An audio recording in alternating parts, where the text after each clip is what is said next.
Cooker వైద్యులు కొడతావు. కాంగ్రెస్ అని అంటే కుక్కర్ వైద్యులు కొడతావు. అంటే ఓటుకున్నట్లు ఉన్న దొంగ మళ్ళీ ప్రజలకు ఏం సాయం చేస్తాడు? ఆయన దొంగ, పైసలు ఎవరైతే మాట వింటాడు. ఓటుకున్నోడు దొంగ చేసినోడు పేదలని ఏం సాయం చేస్తాడు?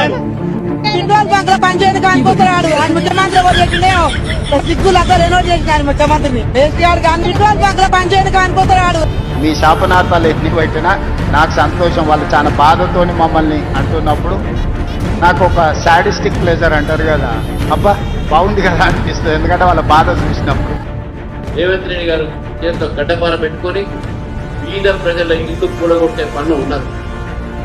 హైదరాబాద్ ఇల్లు కూడగొట్టారు, మూసిపాడు ఇల్లు కూడగొట్టారు, మన ఖమ్మంలో ఇల్లు కూడగొట్టారు. ఎక్కడ ఉంటే కూడగొట్టడమే. కానీ అభివృద్ధికి సంబంధించిన ఇల్లు కూడగొట్టిందా?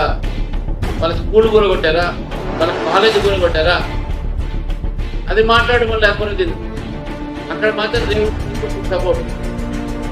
ఇద్దరు తోడు దొంగలు. వాళ్ళిద్దరు కూడా ఈరోజు తెలంగాణలో హైదరాబాద్ నగరం గుండకాయ తెలంగాణకు ఇక్కడ కబ్జా పెట్టుకోవడానికి ఈ నాటకాలు ఆడుతున్నారని చెప్పేసి కూడా హైదరాబాద్ ప్రజలు అప్రమత్తం కావాలని చెప్పేసి కూడా ఈ సందర్భంగా మీకు కోరుతాం.